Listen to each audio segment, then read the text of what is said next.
I paid $9,000 in family expenses before realizing I was the backup parent, wallet, and fall guy. They took my car, my money, my business tools, then laughed at my boundaries.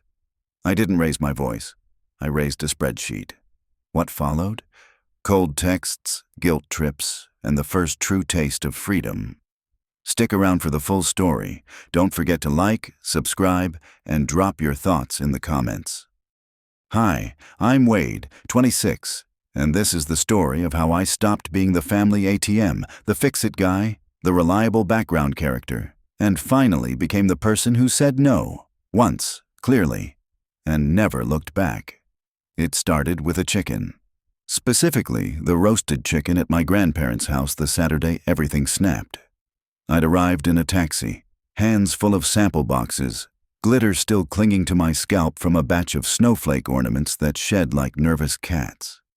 I was tired, smudged, and juggling a half-crushed peppermint latte when Grandpa opened the door in his oatmeal sweater vest and blinked like I'd just stepped out of a mystery novel. "Buddy, why'd you come by taxi? What happened to the BMW we gave you for your 21st? I opened my mouth, already tasting the metallic flavor of "it's fine" rising in my throat. But before I could speak, Mom breezed in from the dining room with the practiced smile she reserves for realtors and family arguments. "That car belongs to his sister now," she said, like it was a line she'd been waiting to drop. The air in the room changed. Even the foyer clock seemed to tick louder. My uncle stopped chewing, which is how you know something serious is happening.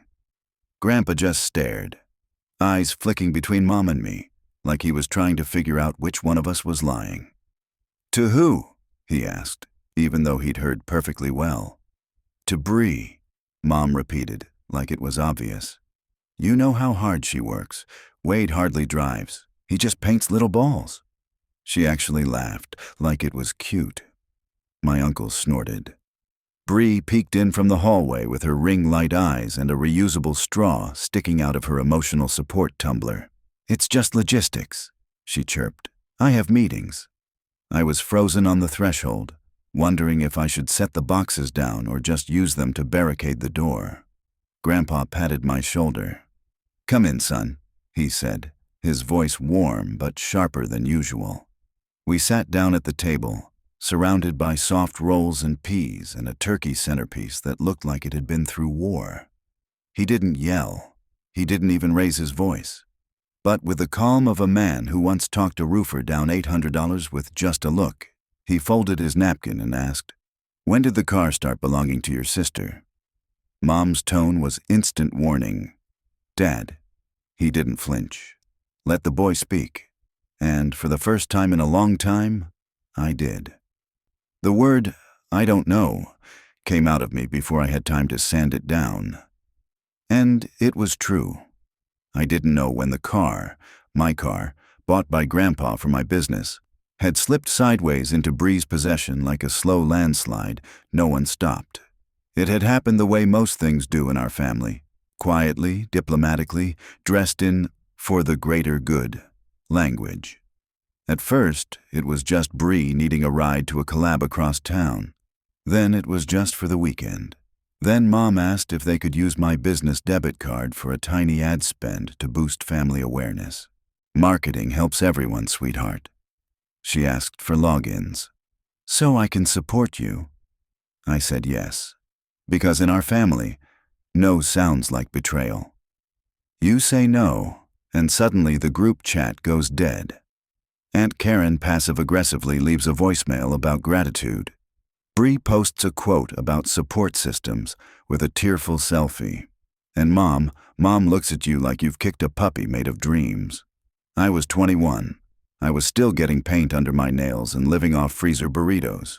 Saying yes was easier, quieter, less dangerous. Then came the first loan. I was sealing tiny reindeer in bubble wrap when Mom called. "Honey, your dad's hours got cut, just until the tax return, just a little help with the mortgage." I covered it, $1,800 plus late fees, then came utilities. Just this once. Then came the Instagram growth packages. Bree charged to my card. Then came the inventory she gave to influencers who never tagged me. And the car, well, the car became Bree's unofficial mobile production studio. She posted mirror selfies in the driver's seat like it was an aesthetic, not a business tool. When I needed it for a holiday market, she sighed. You work in a garage, Wade. I have shoots. Like she was the president and I was the janitor who needed to knock before borrowing a mop. So I took Ubers to my load-ins. I hauled racks into random trunks while drivers side-eyed my ornament boxes like I was starting a glitter-based cult. I told myself not to be petty. I poured it into clean brush strokes and told myself that Christmas would fix it, that sales would justify everything, that if I worked hard enough, the numbers would make the fog make sense. But the fog didn't lift. It thickened. And the moment Grandpa asked that simple question at the table, when did the car start belonging to your sister, I realized no one had ever given it to her. They just stopped asking if it was okay to take it from me. That was the moment everything tipped, the exact midpoint where silence became a decision instead of a default. Grandpa didn't say a word when I mumbled, I don't know. He just gave a slow, thoughtful nod, like a man measuring a wall before hanging a picture. Then he passed the butter, which somehow made the whole thing worse.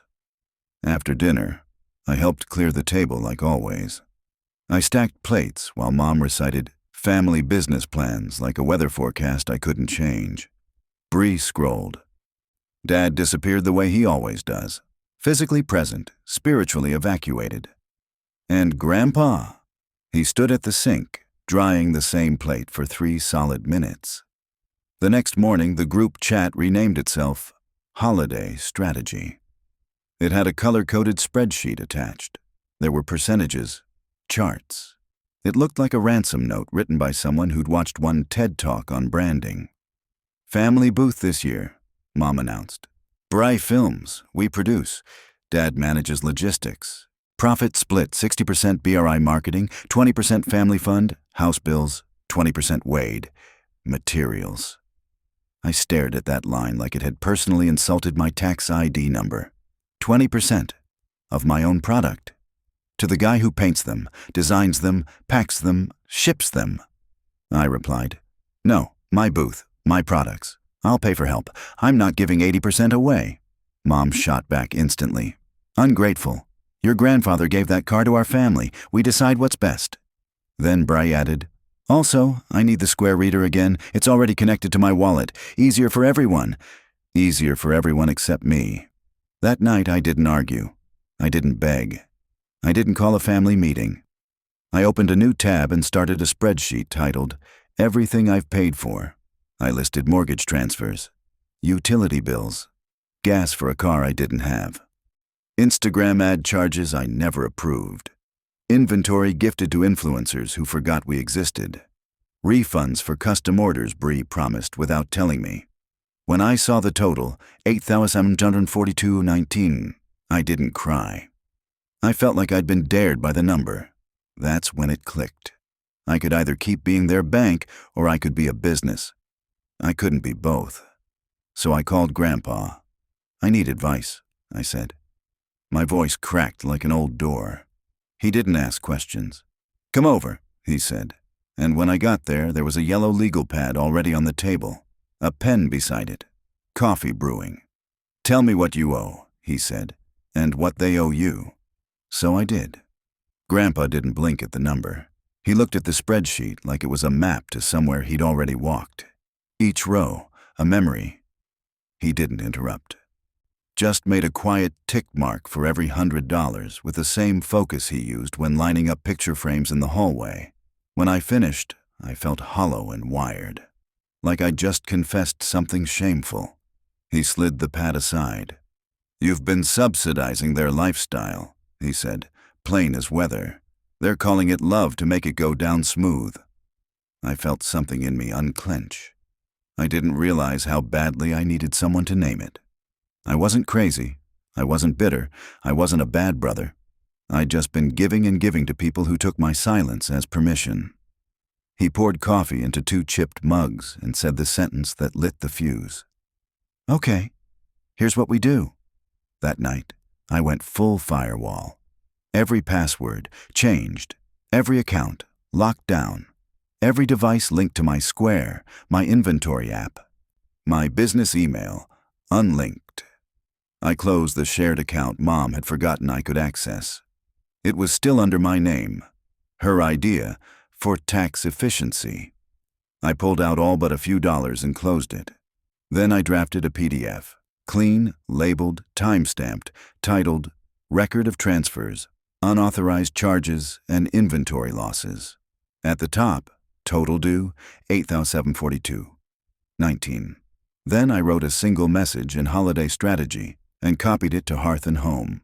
Here are receipts for everything I've paid to the house since last year, plus business charges taken without consent. Total, $8,142.19. I will not fund your bills this winter. I will not use Bry's marketing. I will not split profits. Return the BMW by Friday, 5 p.m. or I'll report unauthorized use of a business asset. This is my boundary. The response was instant, like poking a hive. Mom.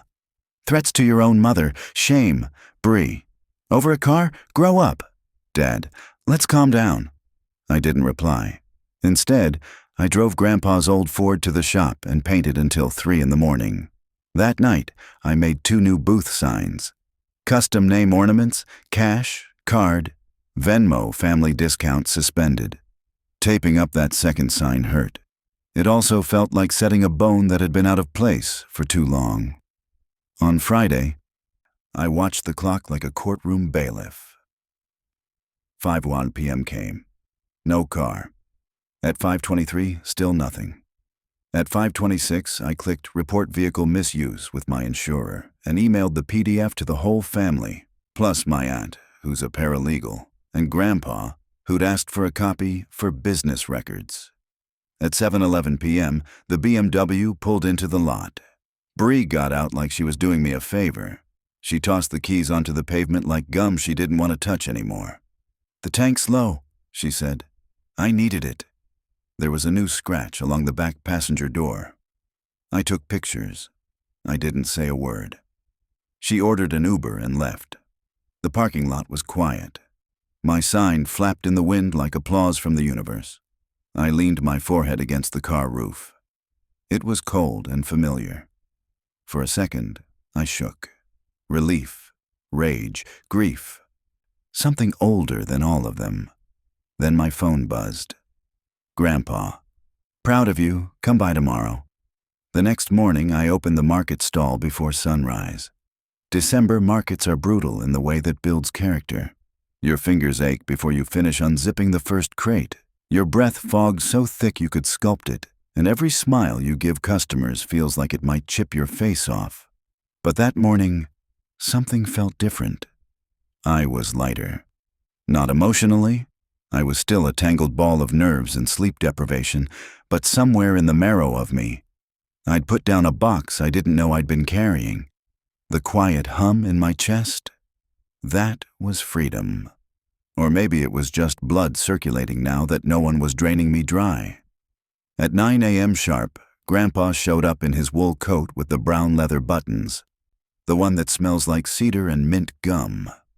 He was holding a paper bag from the bakery and a thermos. 6 cinnamon twists, piping hot, he said, for the shop owner and his old sidekick. Then he sat on the extra stool behind my table like he'd been working Saturdays his whole life. He didn't say a word about Mom. Didn't ask how the family chat was reacting. He just took out a crossword and commented on my lettering like a baseball commentator. Good curve on that G, not too fussy. Real confident loop. We sold out of dog bone ornaments by noon. A woman in a pink parka asked if I could paint Milo with a tiny heart. I said yes, and while I lettered carefully, slow loop, solid tail, tiny flick on the L, my phone buzzed nonstop. Mom, you embarrassed us with that email. Mom again, if the insurance goes up, you're paying. Mom again, we're family, family shares. I muted the thread and painted Milo clean and small. At 2 p.m., my dad shuffled up to the booth with the air of a man who'd walked into a stranger's wedding. Hands in his jacket, eyes on the sidewalk. Your mother's upset, he said. directing it vaguely at a peppermint stick in the jar. I didn't look up. "I know about the money," he added. "It was just easier that way." I capped the gold pen and said, "I won't discuss it without Grandpa." He nodded like he expected that. Then he bought an ornament shaped like a little fishing boat that said, "Fisherman 1989, and left without another word. That night I posted a short video. No voice, just hands painting snow on a tiny blue mailbox. The caption said, "Customs open. Cash, touch, card, Venmo." I didn't tag Bree. I didn't send the link to the family chat. And still, it got 102 likes. One from a girl who ordered an ornament in October and commented, "Still my fave." And one from Grandpa. He doesn't have an account. That means he showed it to my cousin and asked how to press the heart. He wanted me to see it. On Sunday morning, I got the invitation. Texted, not spoken. Grandpa, family coffee. 9:30 sharp. No location needed. Everyone knew what that meant. His kitchen, big table, one pot of Folgers, and whatever justice smelled like that day. Everyone came. You come when Grandpa calls, even Mom. She walked in loud. You could smell the defensiveness before her perfume. Bree wore oversized sunglasses indoors and was typing furiously on her phone like it was keeping her alive. Dad looked like he wanted to be anywhere else. Grandpa had 2 folders on the table. One was thick, my spreadsheet, printouts, highlighted tabs. The other was thin, with tidy yellow dividers. Mom launched into it before the coffee even finished brewing. "Dad, Wade is blowing this out of proportion. Bree needed support. He's punishing her." Grandpa raised one hand. Calm, precise. "We'll start with numbers." He tapped the thick folder. "Wade has transferred just under $9,000 to your household this year. He's paid roughly $2,000 in business charges without authorization. And he's lost use of a vehicle I purchased specifically for his work." He turned to Bree. "That is theft by use, even if you didn't intend harm." Bree opened her mouth, but nothing came out. Her sunglasses slipped a little down her nose. Mom made a sharp, brittle sound. "Dad, don't use legal words. This is family." "Exactly," Grandpa said, voice like a locked gate. "And family should be the last place you encounter theft." Silence. You could hear the refrigerator hum. You could hear Bree's nails tapping her phone screen. Then Grandpa turned to me. His voice was lower, but firm. "What do you want, Wade?" I didn't speechify. I didn't cry. I didn't say I just want respect or I just want to be loved properly or anything you'd hear in a holiday special. I said 3 things. I want the charges stopped. I want repayment on a plan. And I want a boundary. My business is mine. He nodded once. "Good." Then he slid the thin folder across the table. "I've been saving this for a family need. But after watching how need has been defined around here, I've reassigned it." Inside was a trust fund. Not millions, not magic, but enough for a lease. Enough for a spray booth that didn't smell like melted pennies. Enough for me to stop building an empire in a freezing garage. Across the table, Mom's face flushed pink. Then red.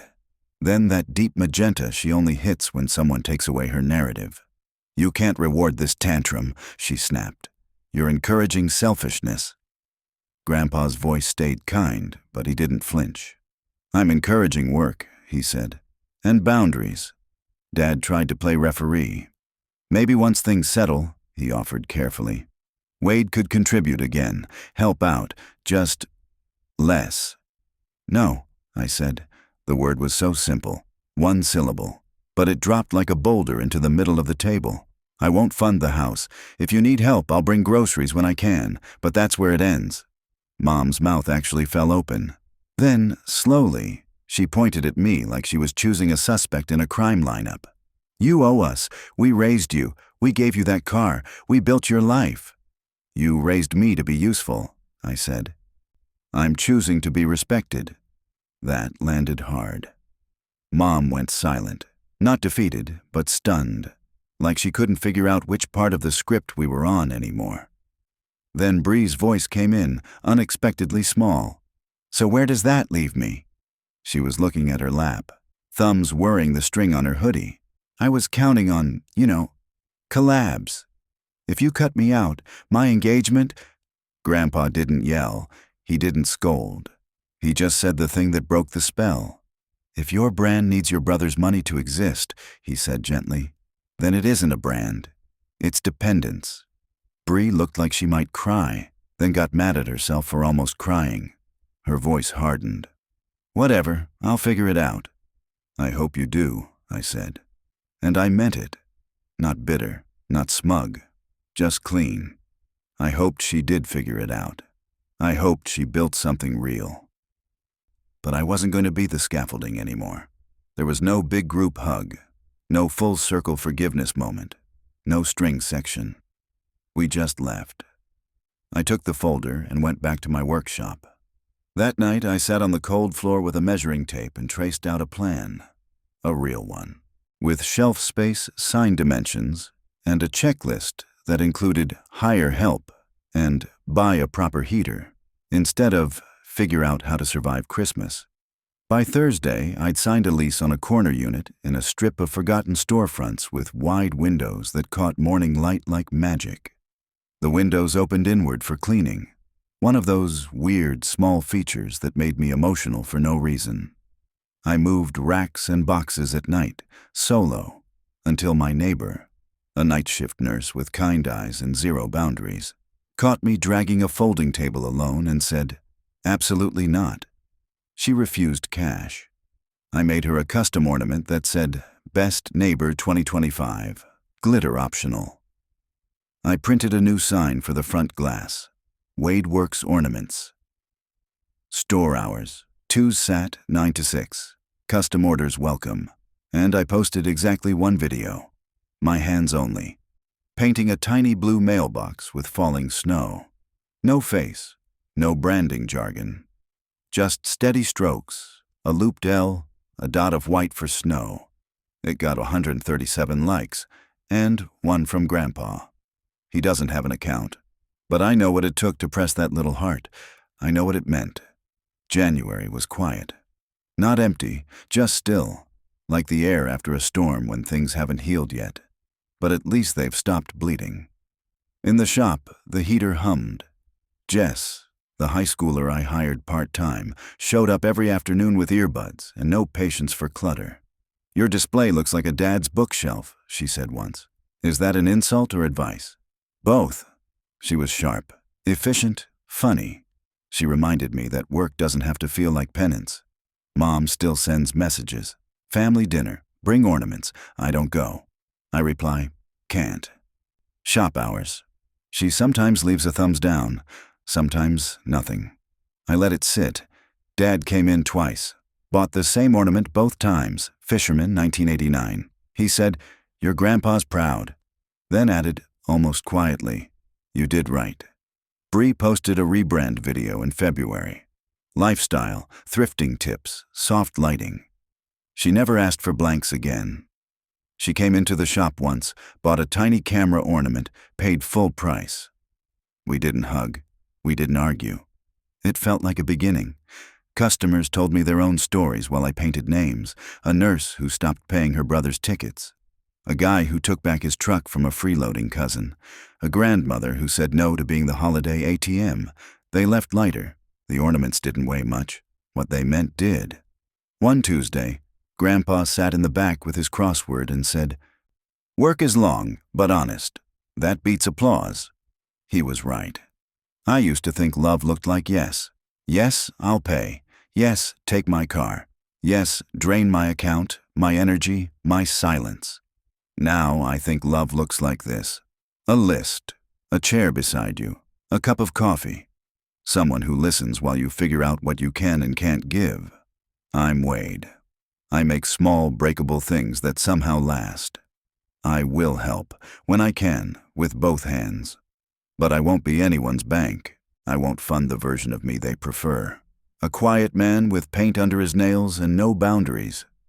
This is my line. It's not moving. And if they call that selfish, fine.